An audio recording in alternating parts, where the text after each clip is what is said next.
Marran Nabi SAW fakaffu. Nabi mengunjungi mereka, lalu mereka tiba-tiba berhenti berzikir. Faqala ma kuntum taqulun. Kenapa kalian berhenti zikir? Qulna nazkurullah. Kami hanya nyebut-nyebut Allah, wahai Rasulullah.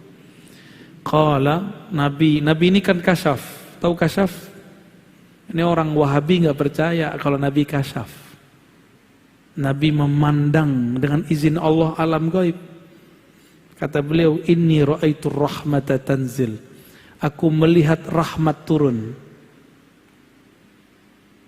Fa ahbabtu an usyarikakum fiha. Maka aku ingin mendapatkannya bersama kalian. Usyarikakum, bersama-sama mendapatkannya dengan kalian. Summa qala alhamdulillahilladzi ja'ala fi ummati man umirtu an asbir nafsi ma'ahum. Segala puji bagi Allah yang telah menjadikan di antara umatku ada kelompok yang aku diperintahkan untuk bertahan bersama mereka. Maka ini kabar gembira buat ahli zikir.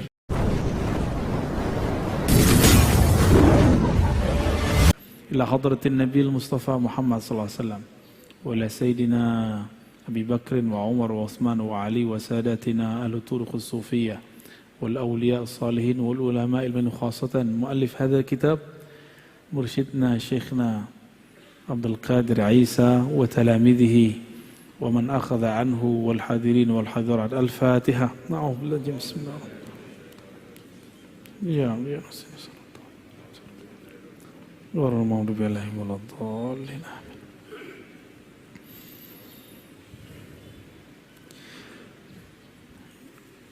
ini nomor-nomor nanti kita jelasin ya. Faedah zikir yang pertama disebutkan dalam hadis yang sahih riwayat Imam Muslim bahwa setiap orang berzikir akan dikerubungi malaikat. Satu, diliputi rahmah. Rahmah artinya kasih sayang. Itu sebabnya ahli zikir disayangi makhluk di langit dan di bumi. Itu sebabnya ahli zikir tiba-tiba orang sayang aja sama dia. Ya. Kenapa dia disayangi? Karena pemilik langit bumi sayang dia. Semoga kita bagian dari mereka. Amin ya rabbal alamin. Tidak hanya itu, otomatis karena dia bersama pemilik alam yang membolak-balik kolbu, maka kolbunya jadi sakinah. Apa arti sakinah? Tenang. Kolbu itu artinya bergerak. Kusak-kusuk, gundah. Kata orang apa? Gundah gulana. Ente gundah gak? Jomblo. Pasti gundah deh ini tiap malam. Tidur meluk bantal kan. Tapi kalau dia zikir, ada sakinah di kolbunya. Insya Allah. Apalagi namanya viral di langit. Antum gak terkenal di bumi gak apa-apa. Yang penting terkenal di langit. Wa zakarahumullah fiman indah. Itu udah berapa tuh? Udah 4 ya. Jadi nanti bisa lebih dari 42 itu. Pertama apa? Malaikat menghubungi, hafat bihimul malaika. Jadi antum nih sadar atau tidak kalau lagi majelis rotibul haddar, rotibul attas, istighatsah, zikir pagi sore, baca Quran, itu banyak malaikat yang menghubungi. Ya. Ama kita itu ada malaikat-malaikat khusus. Malaikat itu senang ditambah malaikat-malaikat rahmah. Maka sejauh yang saya perhatikan, gak ada ahli zikir itu yang miskin. Apa yang dia butuhkan, yang dia perlukan Allah tunaikan. Meskipun terlihat hidupnya susah, tapi hatinya tidak susah. Miskin ini kan konsep berpikir. Konsep berpikir yang tidak pernah merasa puas. Itu miskin. Ya. Antum dulu gajinya 300, puas, kaya itu. Sekarang orang banyak gajinya 300 juta, masih korupsi. Ya. Apalagi yang kedua, orang yang sibuk berzikir, maka semua hajatnya, tadi barusan kita sebut, Allah penuhi meskipun dia tidak meminta. Kalau tadi hadis Muslim, sekarang hadis Tirmidzi. Orang yang sibuk dengan Quran, sibuk dengan zikir, Allah cemburu. Kalau di hatinya terbersit sesuatu, Allah enggak mau. Maka sebelum terbersit, Allah tunaikan apa yang akan dia butuhkan, diperlukan. Maka jadi ahli zikir itu agak ngeri juga Pak. Terbersit sesuatu datang. Tapi kalau antum zikir kayaknya belum ya. Gawat Pak kalau sudah masuk zikir dalam kolbu, Allah senang. Allah kalau udah senang, apa aja mau kita dikasih. Karena mau kita saat itu bukanlah kita yang mau, dialah yang mau. Kalau antum kan masih antum yang mau, zikir supaya dapat ini, zikir supaya dapat itu. Jadi masih ada sisi ego, keinginan nafsiyah, keinginan ego, bukan keinginan dari Allah Subhanahu wa ta'ala. Kayaknya pada pengen zikir semua nih, tapi salah niat.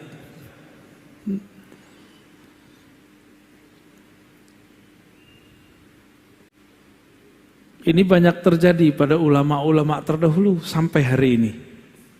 Jadi sampai hari ini tidak sedikit ahli-ahli zikir, apa yang terbersit di hatinya Allah kasih. Lalu Allah menyebut dalam hadis Imam Ahmad, Imam Baihaqi dan Ibnu Hibban dengan riwayat yang sahih, bahwa ahli zikir itu disebut ahlul karam. Apa arti karam? Karam, al-karami, karim. Apa artinya? Pemurah, mulia. Ya.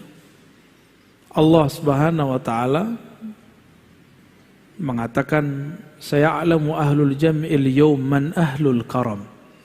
Pada hari kiamat akan dikenal siapa yang disebut ahlul karam. Faqila wa man ahlul karami ya Rasulullah. Wahai baginda Rasul, siapakah yang disebut orang-orang yang pemurah? Nabi mengatakan ahlu majalis dzikri fil masajid. Orang-orang yang suka berzikir di masjid, masjid. Inilah dalil kita nanti ada masanya akan menghidupkan majelis zikir. Selain majelis taklim, ini kan taklim. Nanti ada masa kalau sudah muncul halnya, kita nanti zikir bersama-sama di masjid. Insya Allah ya. Karena ngaji-ngaji aja dulu ya, biar mantep dulu, jangan zikir dulu. Jadi kita berzikir dengan ilmu, bukan dengan nafsu pengen begini dan begitu. Itu maksudnya ya.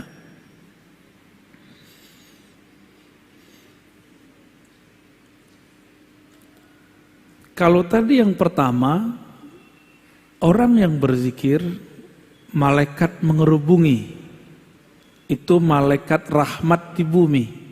Ada malaikat-malaikat muqarrabin di langit. Mereka berbangga-bangga. Bukan mereka ya, Allah yang membanggakan kita di hadapan mereka. Satu kali Sayyidina Nabi SAW kharaja ala halaqatin, keluar ke satu halaqah yang ada di masjid. Nabi enggak pernah suruh buat halaqah. Nabi enggak pernah suruh buat zikir. Tapi sahabat inisiatif buat halaqah, lingkaran zikir, lalu mereka berzikir dengan pimpinan seseorang. Nabi keluar, Nabi tanya, ma ajlasakum, apa yang membuat kamu duduk bermajelis berhalaqah? Lalu mereka mengatakan, jalasna nazkurullah wa nahmaduh. Kami duduk ya Rasulullah untuk berzikir dan memujinya. Berzikir dan memujinya. Faqal atani Jibril. Di riwayat Muslim ini diulang sampai 3 kali. Allah, demi Allah, apakah untuk itu kalian zikir? Untuk itu kalian duduk, berkumpul? Lalu mereka merasa ketakutan.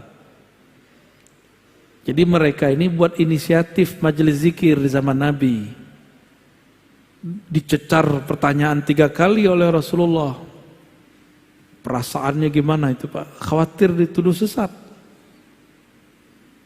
Lalu Nabi mengatakan, bukanlah aku ingin menyalahkan kalian, tapi aku ingin memastikan kalian ngapain, karena di langit lagi rame. Atani Jibril.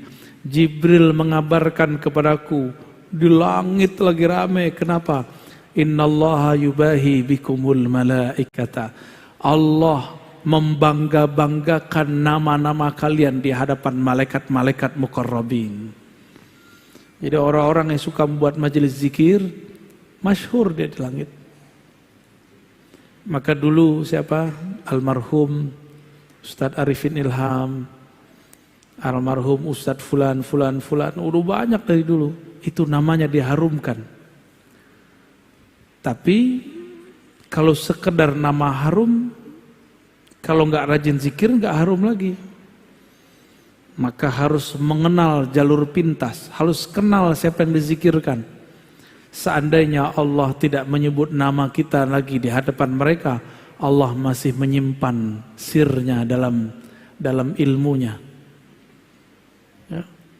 Jadi lebih tinggi ma'rifat. Zikir itu ada 2. Zikir menyebut, zikir mengingat. Nah, mengingat itu mesti ma'rifatullah, kenal Allah Subhanahu wa ta'ala.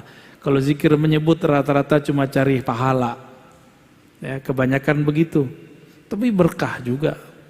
Ya. Kurang bukti apa Pak? Ustadz Arifin itu, ya. Ustadz siapa lagi yang mengajarkan zikir di Betawi? Saya dengar dulu ada Kiai Benyamin, masih aktif nggak? Itu buat majelis Hizib Bahar, ya. Rame orang zikir. Habib kita buat majelis Ratibul Haddad, Ratibul Attas. Allah ramekan. Allah yang meramaikan, bukan dia.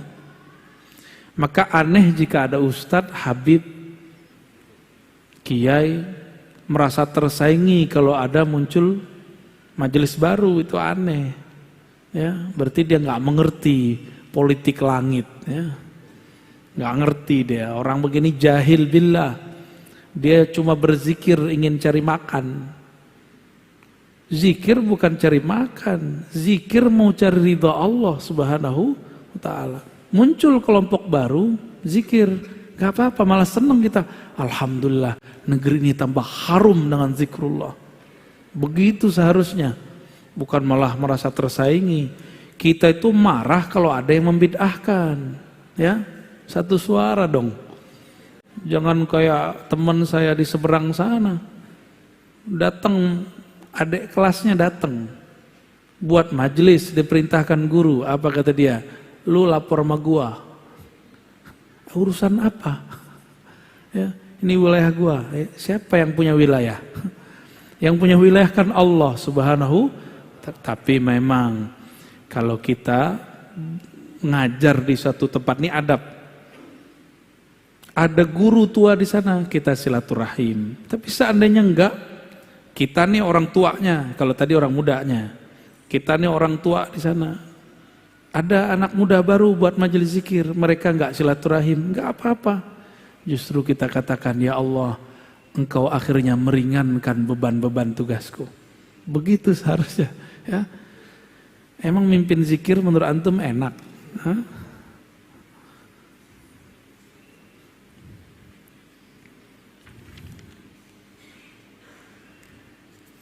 Orang yang berzikir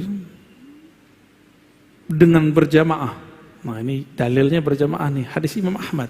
Jadi orang-orang yang membid'ahkan zikir berjamaah, saya meragukan mereka ini mengikuti sunnah, walaupun ngakunya manhaj sunnah, nggak percaya. Kenapa? Dalam hadis-hadis yang sahih, hasan minimal, itu selalu menganjurkan zikir berjamaah. Dalam hadis Anas bin Malik diriwayatkan oleh Imam Ahmad, ma min qaumin, tidaklah sekelompok orang ijtama'u. Apa arti ijtama'u? Berkumpul. Yazkurunallah, mereka mengingat Allah. Illa nadahum munadin minas sama, kecuali muncul malaikat yang memanggil dari langit.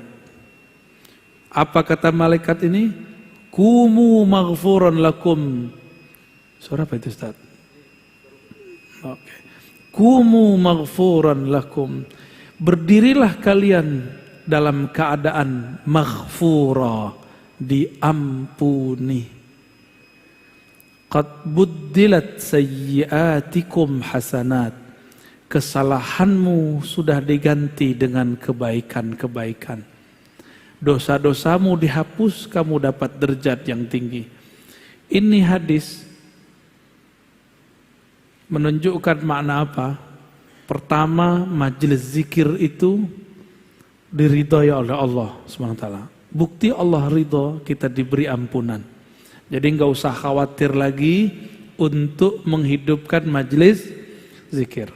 Mau namanya Ratibul Haddar, Ratibul Attas, Ratib apa, terserah.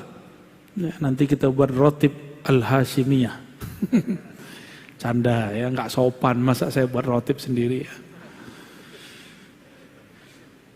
Nanti malaikat akan berseru di langit. Malaikat ini berseru jika diperintahkan. Apa kata dia? Kumu maghfuran. Berdirilah kalian dalam keadaan diampuni. Oh, hamba kalau diampuni oleh Allah berarti Allah ridho sama dia. Kalau Allah ridho sama dia, apa aja mau dia Allah kasih. Ya. Antum maunya pasti rumah, mobil, nggak begitu. Bukan itu maksudnya. Ya. Nah, maka di sini faedah zikirnya adalah orang yang berkumpul bermajelis zikir diampuni. Dan yang kedua, diganti dosa-dosanya menjadi kebaikan-kebaikan. Kita ini kan nggak ada yang nggak berdosa. Ada di sini yang nggak dosa. Yang muka-muka ustadz nih dosanya paling banyak kali. Sama kita ya. Yang penting jangan merasa sok suci aja, Allah nggak suka. Itu yang dibaca imam kita tadi. Apa ayatnya tadi? Yuzakkuna anfusahum. Mereka itu suka sok-sok suci gitu. Ya. Itu ayat tadi yang dibaca. Itu ayat tamparan keras buat kita semua. Ya.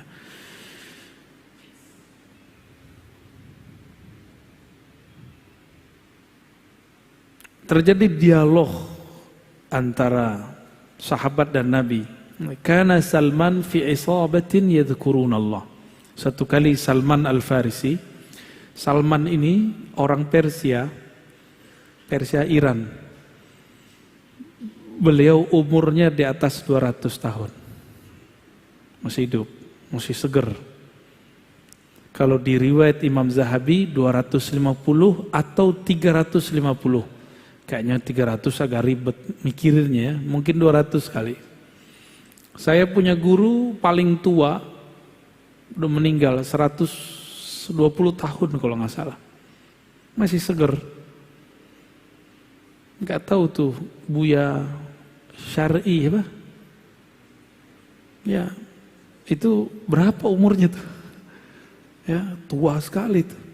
Orang cuma pengen minta doa beliau aja. Orang mana tuh beliau? Comas ya. Ya semoga Allah berkahi beliau. Ketika Salman dan para sahabat berkumpul yazkurun Allah, hadis Imam Ahmad dan Hakim. Marran Nabi SAW fakaffu. Nabi mengunjungi mereka, lalu mereka tiba-tiba berhenti berzikir. Faqala ma kuntum taqulun. Kenapa kalian berhenti zikir? Kulna nazkurullah. Kami hanya nyebut-nyebut Allah, wahai Rasulullah. Qala, Nabi ini kan kasyaf. Tahu kasyaf? Ini orang Wahabi nggak percaya kalau Nabi kasyaf. Nabi memandang dengan izin Allah alam gaib. Kata beliau, inni ra'aitu rahmata tanzil. Aku melihat rahmat turun. Fa ahbabtu an usyarikakum fiha. Maka aku ingin mendapatkannya bersama kalian. Usyarikakum, bersama-sama mendapatkannya dengan kalian. Summa qala alhamdulillahilladzi ja'ala fi ummati man umirtu an asbir nafsi ma'ahum. Segala puji bagi Allah yang telah menjadikan di antara umatku ada kelompok yang aku diperintahkan untuk bertahan bersama mereka. Maka ini kabar gembira buat ahli zikir, orang yang suka berzikir berjamaah. Rasulullah berbangga dengan kalian. Rasulullah berterima kasih kepada Allah karena ada kelompok-kelompok itu. Maka hidupkan istighasah, ratib, hizib. Hidupkan itu, majelis zikir, torikot yang mu'tabarah, yang sahih sanadnya kepada Rasulullah. Hidupkan itu. Karena itulah yang membuat negeri ini diberkahi. Hindari merasa lebih baik. Torikot dengan torikot tidak boleh merasa lebih tinggi. Ya, itu cuma metodologi. Maka torikot yang sesat, yang merasa dirinya lebih hebat daripada kelompok yang lain. Ya.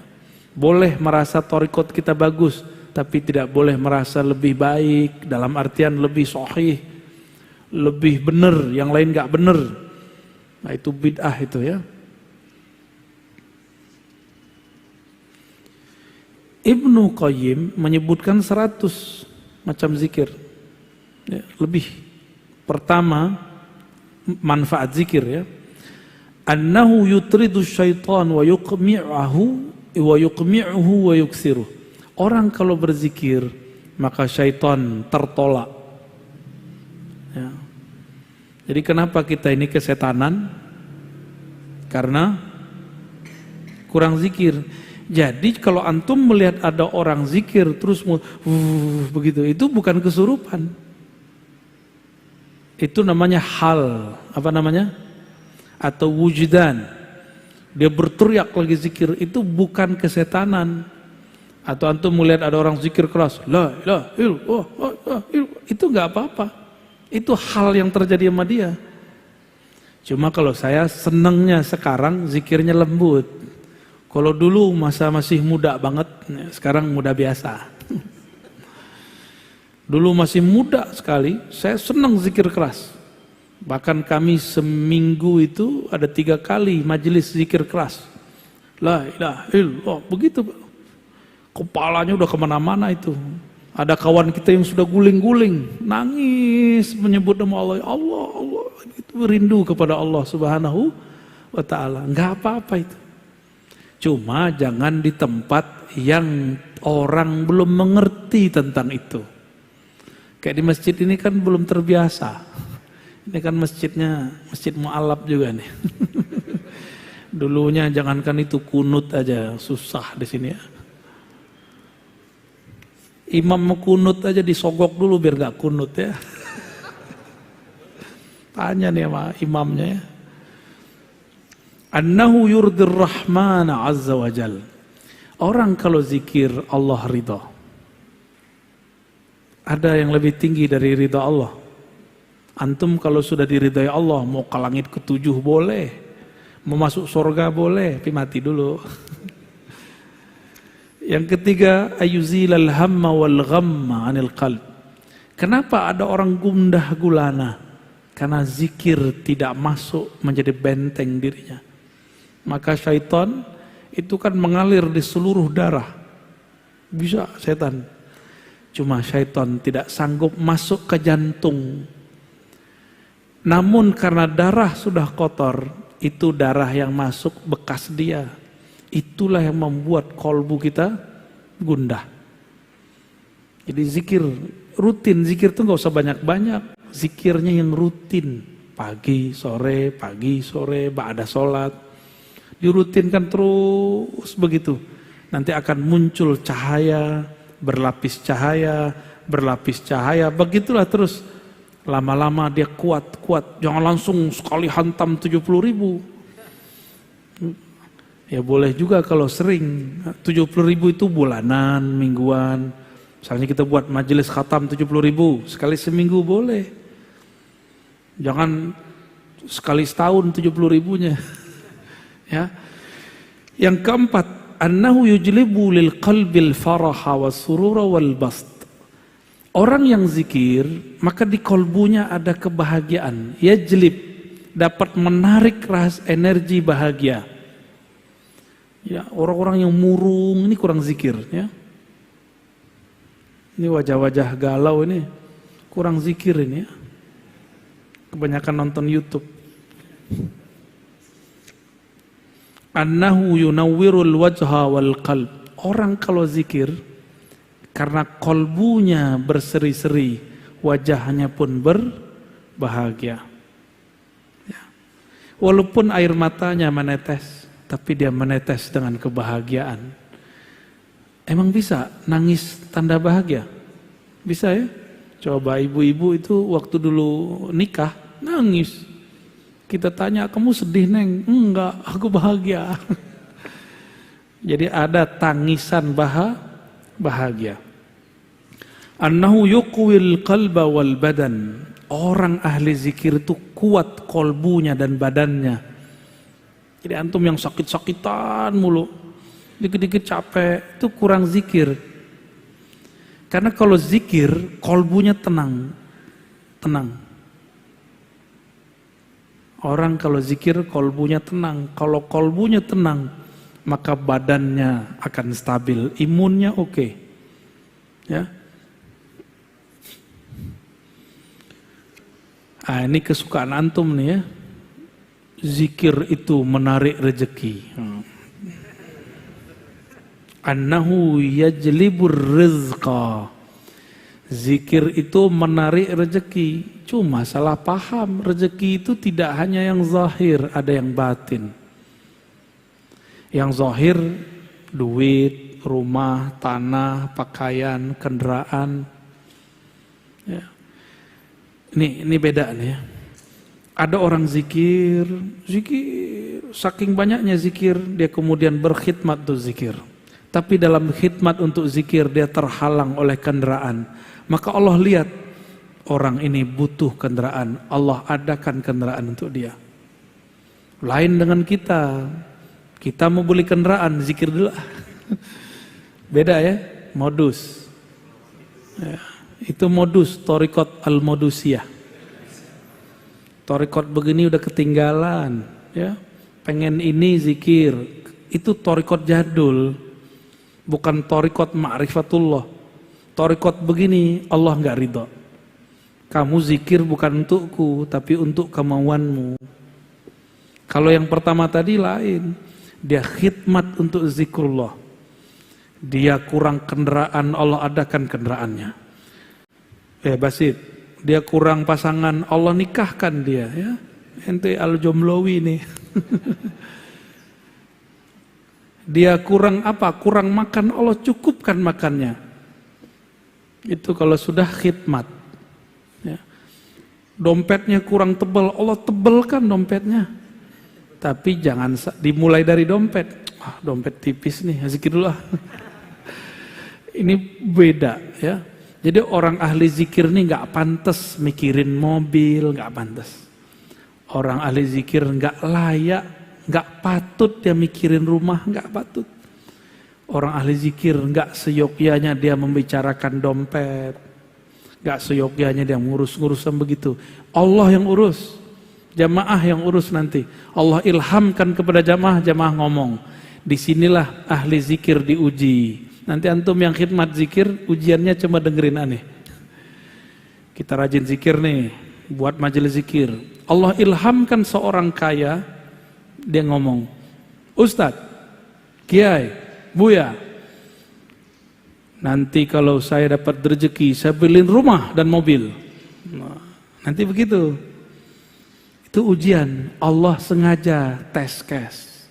Ditesnya orang, dia ahli zikir, atau pengen sesuatu dalam zikirnya. Kalau dia ahli zikir, dia cuek aja. Kita digombalin orang. Ya, orang kalau susah kan ngomong begitu. Tapi kalau udah punya, eman juga nih duit. Masa dibagi-bagi sama orang, dia kan kerja ngapa-ngapain. Yang kerja aku, si Ustadz cuma doa-doa doang. Gak usah lah, amplop aja lah 500. Ya salam. Minta kaya, ngasih amplop Ustadznya segitu kan. Doanya minta dunia akhirat. Itu kejadian. Si Ustadz berubahkah niatnya? Apakah dia tadinya yang berharap kepada Allah, sekarang berharap kepada makhluk Allah? Tuh, tipis-tipis. Kalau lagi zikir yang kebayang amplop, orang kaya. Atau ketika zikir teringat Allah yang maha memberi zikir. Kalau matahari terbit, purnama pun tidak terlihat, bintang-bintang hilang. Allah itu pencipta sang surya dan dia tidak pernah terbenam. Dia selalu bercahaya. Seharusnya dia tidak tertutup oleh awan-awan tadi. Itu kan awan tuh yang datang. Pak Kiai, doain saya 6 bulan lagi beli rumah. Banyak teman saya yang kemudian diprank, merasa diprank oleh orang kaya. Enggak boleh. Itu bukan dia yang ngomong. Ya. Jadi antum kalau ngalamin itu bukan dia yang ngomong, dia lagi dipinjam lisannya oleh Allah. Bahwa sang ustadz jika dia istiqomah, Allah akan cukupkan keinginannya, kebutuhannya. Bukan keinginan. Ahli zikir itu sudah gak ada keinginan. Dia butuh apa Allah kasih. Butuh apa Allah kasih. Kan kebutuhannya ahli zikir ini macam-macam. Datang sendiri aja, ya, nggak dibuat-buat itu. Ente lagi butuh apa, Basit?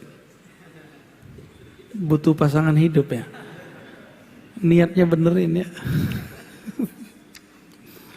Annahu yaksu dzakiral mahabata wal halawata wan nudrah. Zikir ini membuat ahlinya dipakaikan oleh Allah haibah. Maka ahli zikir nggak perlu pakai jimat. Antum yang punya jimat, bakarlah jimatnya. Ngapain lagi? Ya, pakai aja lah zikir pagi sore, istighosah, rotib itu cukup udah. Nggak sempet sholawat. Sholawat itu adalah jimatnya badan. Jadi kalau nyimpan di buku, di kopiah kan ada tuh ditaruh di sini ya. Ada yang ditaruh di baju, ada yang bajunya dirajahin. Antum kira aneh nggak ngerti. Udahlah, simpen aja itu ya. Nggak perlu begitu-gituan. Kita ini sudah ahsan takwim. Struktur di tubuh kita ini, dalam diri ini sudah sangat canggih. Kalau sesuai dia dengan proporsinya, komponen di badannya, yaitu zikir, maka dia akan menarik tanpa perlu ada alat-alat penarik. Ya, walaupun muka kita pas-pasan nggak ada masalah. Ya, jadi tolong nih kawan-kawan bedakan zikir dengan ilmu hikmah. Ya, ilmu hikmah itu untuk yang tadi-tadi. Ilmu hikmah itu cuma jalan supaya orang nanti kecewa sama jimat, kecewa sama raja, kembali kepada Allah. Saya punya dosen dulu, dia mantan mursyid hikmah, jadi ahli buat raja. Terakhir jadi pengamal Thariqat Qadiriyah. Kata dia, bosan bergantung ke tulisan, bosan bergantung ke wirid, bosan bergantung ke angka-angka. Kita bergantung saja kepada Allah. Wusul dia langsung. Udah meninggal sekarang ya. Karena COVID tewas juga. Alhamdulillah dia meninggal dalam keadaan cinta kepada Allah dan Rasulnya. Orang yang ahli zikir dibuat manis oleh Allah. Ayaksual halawah, dibuat menarik oleh Allah. Kalau menarik di sini nih bahasa majazi. Sesuatu yang manis ada semut nggak? Ya, bener. Ada semutnya. Semakin banyak gulanya, semakin banyak semutnya. Bukan semut, semut. Ya, semakin dia manis, semakin Allah kumpulkan sang semut-semut. Kenapa kita datang kepada guru kita yang ahli zikir, ahli ilmu? Karena kita ingin dapat manisannya. Ya, semoga kita termasuk semut-semut yang begitu. Syukur-syukur ya, antum termasuk yang manis itu ya. Tapi ada yang manisnya permanen, disedot-sedot habis. Dia harus update lagi, upgrade lagi. Tapi sayang sekali, ada yang belum manis sudah kemudian merasa manis. Bahkan sekarang ingin menyaingi guru-gurunya. Muncullah kemudian mursyid-mursyid palsu. Ya, di thariqat banyak, Pak. Di zaman Abah Anom dulu ada 9 mursyid palsu. Beliau, Abah Anom masih hidup, ada 9 Pak mursyid palsu. Mantan muridnya ngaku jadi mursyid. Bahkan meremehkan Abah Anom, banyak. Jadi nanti jangan heran kalau ada orang yang ngaji sama saya nanti saya nggak tahu sekarang ya, nanti jelek-jelekin saya. Rozi mah belum nyampe, ya nggak apa-apa. Rozi sesat, nggak apa-apa, terserah ente. Kita tidak diminta untuk dikenang amal kita. Ya, guru sih sedih muridnya khianat, cuma itu kan takdir Allah. Kita pulangkan, kembalikan semua kepada Allah. Kita cuma berdoa semoga kita tidak jadi murid yang khianat. Ya, ada yang nggak diangkat jadi mursyid, setelah wafat ngaku jadi mursyid, itu pengkhianat juga itu. Nah ini banyak sekarang begitu. Saya nggak mau ini terjadi pada kita. Maka walaupun saya kolektor ijazah tarekat kemursidan, tapi tidak satupun yang saya kembangkan di luar-luar, paling di majelis tertutup saya bilang. Karena nggak mau terjadi pergesekan thariqah. Karena psikologis orang berthariqat ini merasa bangga dengan thariqahnya. Dulu waktu saya bertarikat sama Nia, saya menganggap, ini thariqat paling cepat. Lalu upgrade Naqsyabandi, kayaknya ini paling mantap. Ada suluk 40 hari, 10 hari, di thariqat sebelah nggak ada. Pindah thariqat lagi, bukan pindah, upgrade thariqat lagi. Wah ini kayaknya lebih gampang nih, nggak perlu pakai suluk-suluk nih. Ngaji lagi, begitulah terus. Ternyata kolbu ini nggak pernah puas sampai dia bertemu Allah Subhanahu wa Ta'ala. Jadi saya pengalaman Pak, berthariqat macam-macam, dan setiap masuk thariqat tertentu merasa ini yang cukup, ini yang cukup. Maka setelah sekarang Allah dewasakan dikit-dikitnya, saya menghindari itu. Ya. Kayak yang antum kan ada yang Naqsyabandi, ada Ba'alawi, ada yang Qadiriyah, ada yang Syaziliyah, ada yang nggak jelas, ada Idrisiyah, saya lihat. Ada thariqat baru juga nih, thariqat Al-Barawiyah. Paling lucu, di sebuah pertemuan thariqat banyak orang-orang thariqat, sholat maghrib datang. Berlombalah mereka pengen jadi imam karena berharap nanti memimpin zikir. Dipimpinlah oleh salah satu orang thariqah. Yang thariqah lain marah. Bid'ah, thariqat kita beda. Tuh, ngapain ente begitu ya? Padahal seharusnya dinikmati aja, mau di depan pakai apa zikirnya, ikuti. Nah, ini yang saya hindari. Ya. Itu ciri-ciri thariqat ego, thariqat nafsiyah, bukan thariqat ma'rifat, thariqat ruh. Ya, dalam ruh biasa aja. Udah Basit, cukup. Nah, terakhir saya bacakan nomor 9 kalau di Ibnu Qayyim. Yuwarrithul mahabbata allati hiya ruhul Islam. Orang ahli zikir pasti kolbunya penuh cinta. Jadi kenapa antum ketemu sekelompok orang ngaji doang dia, nggak ada zikirnya, kerjaannya nyalahin orang mulu, ya. Karena dia kurang zikrullah. Kalau dia sering zikrullah, di kolbunya yang penuh cinta, mahabbah. Mahabbah itulah ruhul Islam. Mahabbah itulah inti orang beragama. Mahabbah itulah yang kemudian Allah menciptakan segala sesuatu karenanya. Dengan mahabbah itulah Allah sampaikan seorang hamba ke hadiratnya. Dengan mahabbah itulah Salahuddin Al-Ayyubi menaklukkan perang salib. Muhammad Al-Fatih dibimbing gurunya Al-Mursyid Al-Kabir Ibn Syamsuddin memenangkan perang, menaklukkan Konstantinia. Tapi spirit ini sekarang dihilangkan. Banyak orang jualan khilafah, tapi dia meninggalkan tasawuf dan zikrullah. Ya, saya kembalikan kepada Ustadz jomblo kita ya.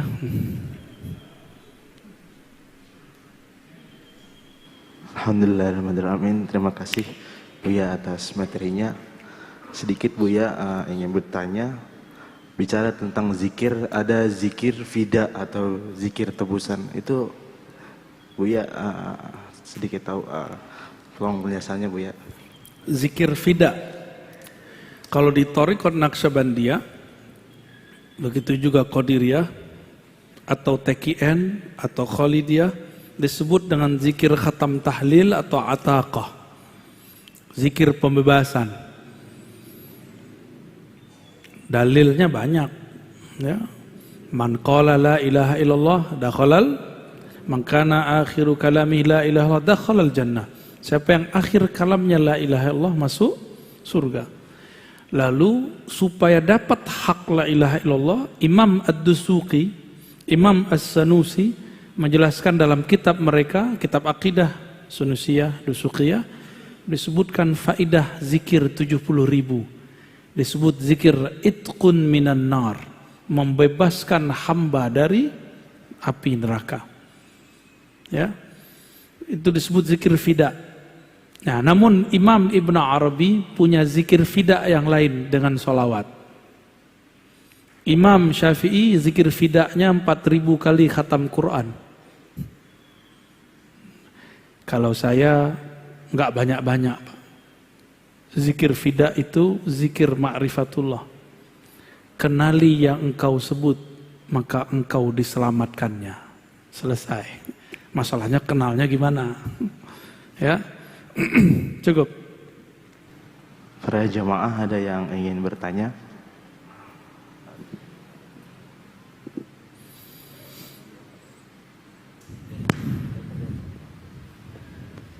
Langsung pertanyaannya. Pak Fauzan.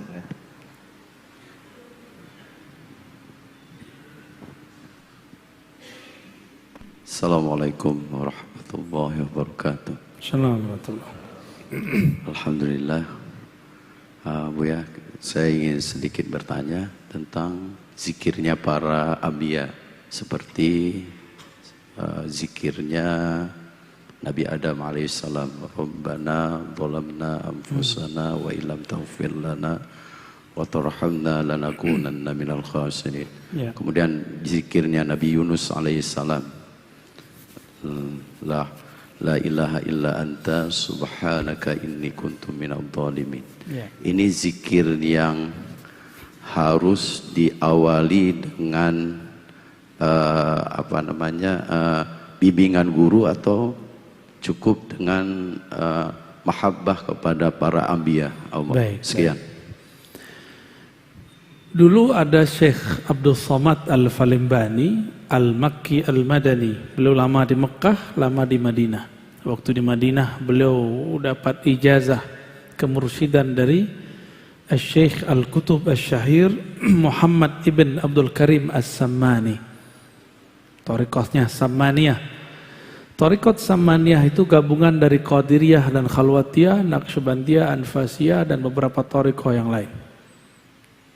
Beliau mengajarkan kepada Syekh Abdul Somad, zikir itu Ada yang umum namanya zikir hasanat. Kapan aja boleh.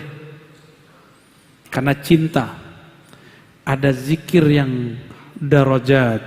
Apa arti darajat? Berzikirnya dengan teknik tertentu, kaifiat tertentu, ijazah tertentu. Kenapa begitu?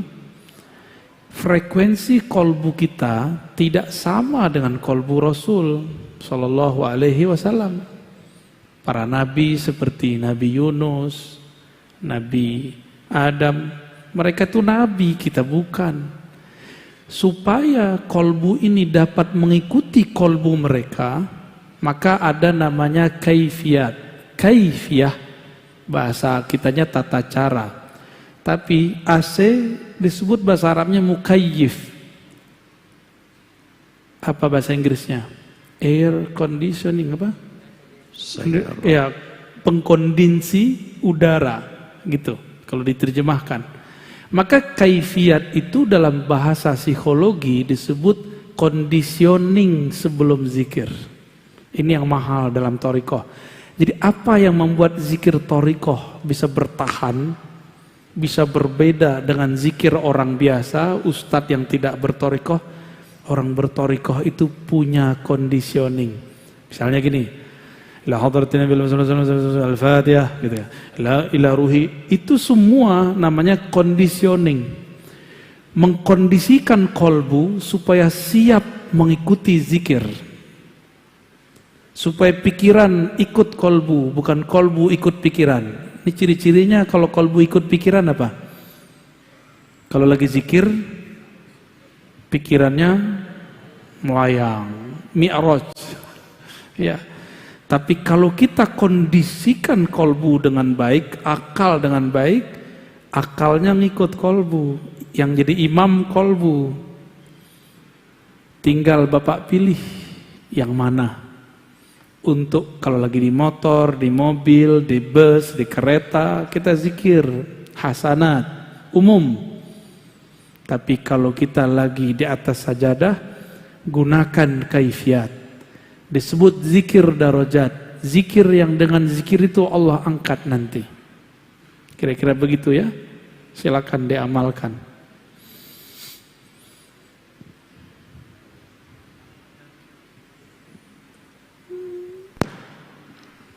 Assalamualaikum warahmatullahi wabarakatuh, Buya. Saya dari Jati Asih, Kota Bekasi, Buya. Masya Allah. Pengurus MWCNU Jati Asih. Udah yang kemarin, ketemu Buya. kita, ya. Buya.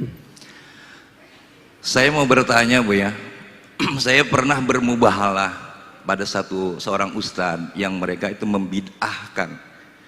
Yang kebiasaan kita bertahlil zikir. Lalu dia sedang berceramah, saya bilang begini dalam hati saya, ya Allah, kalau memang dia membid'ahkan kebiasaan kami yang suka tahlil dan zikir, ya Allah, kalau memang tahlil dan zikir ini bid'ah, biar saya yang mati atau dia yang menduduh itu. Kebetulan 1 bulan dia meninggal, Buya, habis sholat subuh gitu. Nah ini hukumnya apalah, Buya, gitu kan? Izin jawabannya, Buya. Assalamualaikum warahmatullahi wabarakatuh.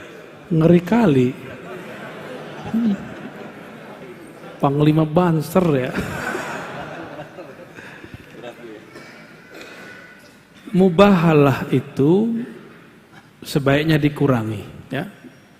Karena mubahalah itu menunjukkan perbedaan yang sudah tidak dapat disatukan. Saya kalau ketemu begitu saya menghindar, takut mubahalah itu terjadi. Berarti ini sudah nggak bisa disatukan. Malu di hadapan Allah Subhanahu wa taala. Bukan berarti saya takut mubahalah. Emang kita takut bersumpah dengan nama Allah? Enggak, ini nama terlalu berat.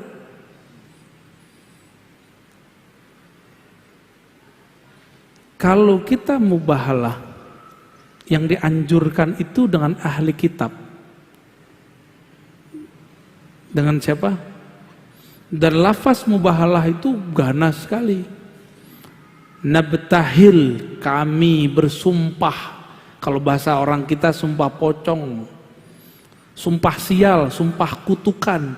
Yang sumpah ini akan membuat hancur binasa dirinya dan keluarganya, sekian keturunan, itu kan bahaya. Itu bahaya. Nabi diperintahkan begitu karena ahlu kitabnya resek, gak bisa lagi diapa-apain. Ini masih sesama muslim, jadi saran saya ke depan jangan diulang ya. Terus hukumnya gimana? Itu kan kretek namanya di hati. Itu kan bukan kita juga yang buat. Nah ini ujian juga, merasa sakti nggak? Ya. Yang mematikan seseorang kita atau Allah? Ini contoh nih. Dalam hikam, sawabikul himami la tukhriku aswarul aqdari. Himmah yang kuat, batin yang dahsyat. Itu maksudnya. Tidak akan bisa merobek, menghancurkan dinding-dinding takdir, nggak akan bisa.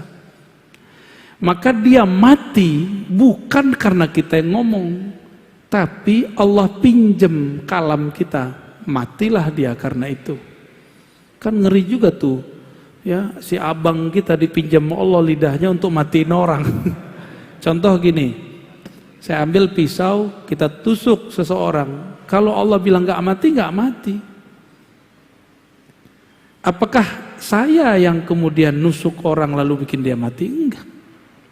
Ini cuma asbab aja. Ini cuma asbab. Contoh lain nih, antum ngelihat ada orang pinter, bukan pinter dukun ya, orang cerdas. Ini bakal jadi orang hebat nih, terkenal ini. Terkenallah dia beberapa tahun setelah kita ngomong. Pertanyaannya, dia terkenal karena kita ngomong? Bukan, Allah tadi pinjam lisan kita 3 tahun lalu. Allah pinjam lisan. Setelah dipinjam, Allah ngomong lewat lisan, nanti orang ini akan terkenal gitu. Benar terkenal dia. Bakal mati dia, tapi bukan karena kita yang ngomong, tapi kita lagi dipinjam. Itu namanya khatir. Bahasa Arabnya apa? Khatir Rabbani. Khatir, kalau dia berkalam, kalamnya sama dengan kun. Kalau sudah kun, apa aja terjadi. Ya. Tapi kun ada 2, ada kun ahli zikir, ada dukun. Beda-beda tipis tuh. Gitu Bang ya. Jauh-jauh dari Jati Asih. Ya. Satu lagi. Baik. Yang mana tuh? Yang di sana belum tuh? Yang sini belum. Boleh. Yang kecamatan. Boleh dioper. Next, nanyanya pakai kertas aja, ya. Ente bagi kertasnya.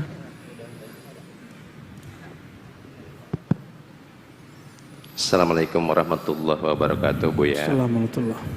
Saya Tamrin dari Sepatan, Tangerang. Ya. Izin bertanya tentang tarkud dunia, tarkul makhluk, dan salah satunya dengan terakhir itu tarkus syaiton. Saya lupa satu laginya. Perjalanan untuk menuju sini, bukankah itu melalui ranah tarbiyah dari guru-guru kita gitu Ustaz ya? Pertanyaannya adalah untuk kita atau saya pribadi yang kaum awam itu seperti apa tarbiyah yang paling mudah untuk dimulazamah untuk yang seperti ini Ustaz? Demikian. Assalamualaikum warahmatullahi wabarakatuh. Waalaikumsalam. Al-mar'u ala dini khalilih. Begitu kan hadis yang kita sudah hafal. Seseorang itu dinnya, agamanya, akhlaknya, paradigmanya akan terbentuk dari khalilnya. Siapa yang jadi teman dekatnya? Bisa jadi mursyidnya, kiainya, komunitasnya. Ya. Kita ini sebenarnya boleh punya apa aja Pak. Bapak boleh punya rumah 1000. Punya cincin di semua tangan lengkap. Ngeri juga ya. Mau punya apa aja boleh, yang penting gak masuk ke dalam kolbu. Ini masalahnya. Ciri-cirinya apa? Gak susah kalau ngasih orang. Dia kalau ngasih gak ngerasa dikurangi dan tidak merasa memiliki. hanya merasa dipinjamkan Allah. Nah, ini yang berat, saya aja belum berhasil itu Pak. Tapi sedang berlatih. Kita berlatih. Ini yang disebut zuhud hakiki. Zuhud hakiki ketika selain Allah ditalak 3 dari kolbu. Bukan berarti kita kemudian bukan dengan dunia. Jadi saya ulangi, Bapak boleh punya kendaraan sebagus apapun, banyak-banyak boleh, bagi-bagi kita lah ya. Boleh apa saja, tapi jangan mobil itu masuk ke kolbu. Inilah anehnya, mobil masuk rumah nggak muat, tapi masuk kolbu muat Pak. Aneh kan? Cirinya apa? Antum sholat kepikiran mobil nggak? Tuh muat ya. Rumah, apalagi kepikiran pasangan, anak, kerjaan, itu semua yang membuat Allah tidak ridho. Allah itu pecemburu. Coba istrinya kalau cemburu marah-marah mulu kan? Istri kita lihat di kolbu kita ada selain nama dia. Kecuali istrinya sudah faham bahwa suaminya boleh menikah 4. Ya, kadang-kadang kan nggak mau faham. Tapi sefaham-fahamnya pasti dia cemburu. Pasti cemburu. Aisyah aja yang sehebat itu cemburu. Ya. Ummu Salamah aja cemburu sama Aisyah. Kan mereka ini 2 grup istri Nabi. Ada partai Aisyah, ada partai Ummu Salamah. Ada yang di luar itu namanya Zainab binti Jahash. Gak mau dia ikut. Urusan kalian. Saya ini dinikahkan Allah, akadnya langsung dari langit. Saksinya Allah dan Rasulnya. Kata Zainab binti Jahash, nggak mau ribut-ribut sama Aisyah dan Ummu Salamah. Karena bagi dia cukuplah Allah yang mengakatkanku, udah cukup itu bagiku. Berarti cintanya aku, cintanya Rasul dari Allah. Sedangkan Sayyidah Hafsah, Sayyidah Aisyah dan Ummu Salamah, mereka masih merasa harus namaku yang dominan di kalbu Nabi, kira-kira begitu. Maka Nabi kemudian bermunajat, ya Allah, untuk membagi badan aku sanggup, untuk membagi harta aku sanggup, haza fima amlik, tapi untuk membagi hati aku tidak sanggup, engkaulah yang maha sanggup. Jadi adil di dalam itu bukan adil secara kolbu, nggak mungkin, adil secara fisik dan materi. Nah, kembali ke yang tadi, itu urusan rumah tangga nggak boleh masuk ke kolbu. Nggak boleh masuk. Itu sebabnya ketika Sayyidina Umar melihat anaknya Abdullah bin Umar nikah dengan perempuan, itu lupa ngaji dia, nggak masuk majelis lagi. Umar bilang cerain. Umar kan begitu Pak. Umar itu mursyid Rasulullah, lalu Abu Bakar Umar, mursyid ketiga di zaman itu, asistennya Rasul. Kata Abdullah bin Umar, aku masih cinta Pak. Cerain. Aku masih cinta Pak. Cerain, kalau enggak saya bawa ke Rasul. Disidang di depan Rasul. Akhirnya kata Nabi, Abdullah, sudahlah, ikutin ayahmu. Karena ayahnya dapat izin berbicara dengan Allah. Bahwa anaknya ini kalau lama-lama sama istrinya tidak akan menjadi baitul ilmi, rumah ilmu. Sekarang kita kalau baca hadis pasti diriwayatkan dari Abdullah bin Umar. Ya, itu rahasianya. Jadi Umar ini tajam. Benarlah kata orang Arab, al ilmu maqtu'un baina fakhizail mar'ah. Yang ngerti bahasa Arab jangan diterjemah ya. Ilmu kadang terhalang kalau orang belum bisa memilah-milih ketika dia menikah. Ya. Ketika belum bisa memilah-milih. Jadi kalau udah mateng baru, ya.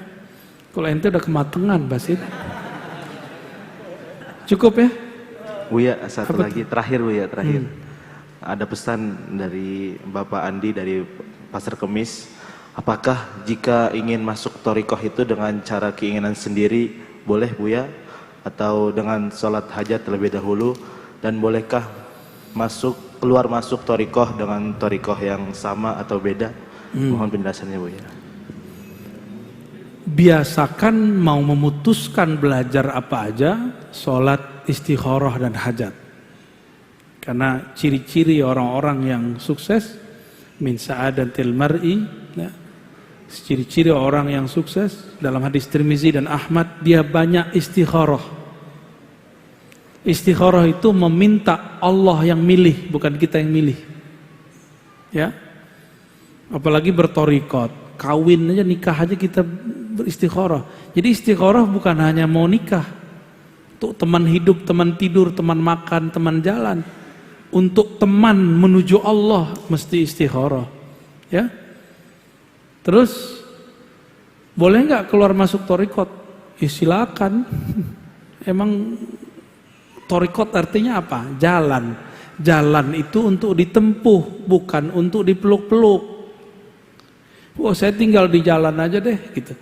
Maka torikot Naqsyabandi, Qadiri, Idrisi, jangan itu diberhalakan. Jangan tinggal di tengah jalan, nanti dilindes orang. Orang udah nyampe usul kepada Allah, dia masih bangga, saya Naqsyabandi, saya Qadiri, saya Idrisi, saya Syazili. Mau sampai kapan ente ngomong begitu? Di zaman Rasul kan gak ada Qadiriyah, Naqsyabandiyah, Idrisiyah, Tijaniyah, gak ada. Yang ada cuma Al-Muhammadi, Nabiyuna Muhammad sallallahu alaihi wasallam. Maka thariqah kita gak boleh menghalangi kita kepada Allah. Thariqah itu seharusnya membuka jalan kepada Allah. Jadi kalau kita bilang, saya pakai jalan ini, kamu boleh pakai jalan yang lain. Keluar masuk gak apa-apa. Tapi keluar masuklah dengan istikharah dan musyawarah. Jangan pakai nafsu. Ya. Dan gak ada jaminannya ustadz terkenal itu lebih usul dari ustadz gak terkenal.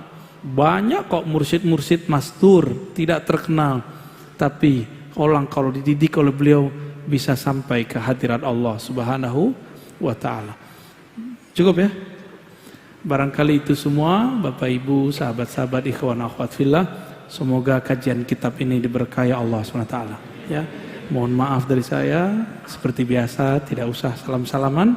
Semoga Allah membuktikan cinta kita semua. Assalamualaikum warahmatullahi wabarakatuh.